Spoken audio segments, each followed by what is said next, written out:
Ladies and gentlemen, welcome back. And we have the first power rankings of the year. I know it's literally Friday and I said I'd do it Wednesday, but things happened and you already know that. So here we go. We got the list here. The first power rankings we have right now number and last year at the end. Week 15 we're going by. That's before we knew playoff spots. So in 32nd, the Seattle Seahawks. I had them at 24 last year at the very end of the season. At 31st, I have the Bears. They were at 26 at the end of last season. Just really didn't do anything. The Texans, the first team to move up at 30. They ended last year at 31. The Jags also move up. They go from, they're 29 now, 32 last year. The Giants as well move up. These are just all moving up teams just because of the Seahawks and Bears, essentially. So the Giants now go to 28. They didn't really do any acquisitions, but they didn't get worse, didn't get better, and then ended up just doing those two things. So yeah, okay. Anyways, next up we have the Jets. They stay from 27 to 27. They ended last year at 27 because at week 15 they had a good game, I believe. So yeah. Then at 26 we have the Commanders. They ended last year at 25. I think they got maybe ever so slightly better this offseason, but so did a lot of other teams. Then the Falcons go from 28 to 25. Kyle Pitts is getting better. Drake London's getting better. Matty Ice had a bit of a downgrade, but yet again, the upgrades were better than the downgrades. Then at 24, the Panthers. They ended last year at 29. Sam Darnold is not as good as Baker Mayfield. Face it. Then at 23, the Colts. This is controversial. They ended last year at 17 at 50, but this is crazy. You want to know why? The reason the Colts are so far in the rear end of the field is because I just straight up do not think this team's as good as everyone says they are. Someone's going to lose the answer to it. Then with a big drop at 22, the Cardinals. They were 11. I really just don't think they're going to be that good this year. They're missing D-Hop. J.J. Watt's getting older. There's not much going on good here. Then at 21, I have the Patriots, who go from 9 to 21. It hurts, but they had a god-awful offseason. And Cole Strange in the first round. Mad about that.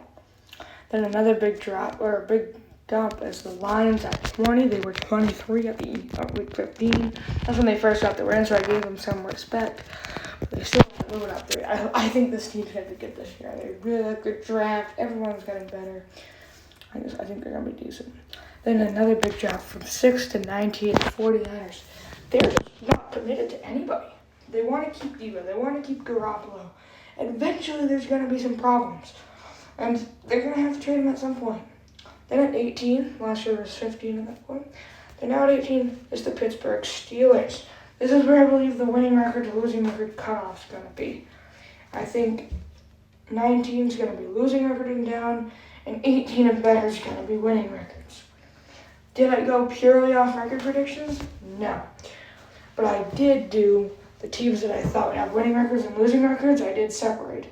So I counted that I thought there was going to be 18 teams with winning records and then 14 teams with losing records. So that is the split. But I kind of split it all up into mixed buckets here. And I not predicted the Patriots for 9 and 8, but the more I thought about it, the more I said 8 and 9. Then, coming in at number 17, the Cowboys. They ended last year at 5.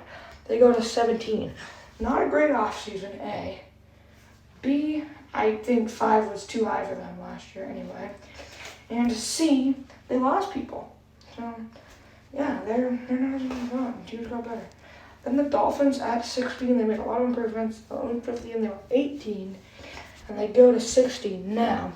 They go up 2 from that point.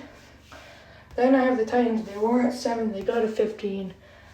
Ryan Tannehill's not what we thought they was. They're not the number 1 seed at the time, so they're 15. Then going from 20 to 14 is the Saints. I think they had the most underrated offseason of all. I think they had a top 3 offseason, and people aren't talking about it. Their additions, though. You have Jarvis Landry. Great addition. The Honey Badger. The Red Rifle as their backup. The backup, Famous Jameis. Look at those nicknames. They got some of the best nicknames in the league. Then from 3 to 13 is the Packers. Devontae Adams is huge, but as long as they have A-Rod, they're probably going to make the playoffs. Then at 12, I have the Eagles going from 14 to 12. I do believe they're the best team in the NFC East. I believe they're a pure contender. At number 11, I have the Vikings. They go from 22 to 11. I strongly believe in them this year. JJ is getting better. Kirk Cousins is not a bad quarterback. Say what you want about him. And then, of course, you have all the additions of Darius Smith, all that stuff. Then at 10, the worst team in the AFC West so far, from 2 to 10, is the Kansas City Chiefs. So yes, all 4 AFC West teams are inside the top 10. The Chiefs just slotting as number 10. They lost people. Then from 21 to 9 goes the Browns. They got a quarterback upgrade. Rest of their offseason was pretty big. They had Amari Cooper, so yeah, they had a good offseason.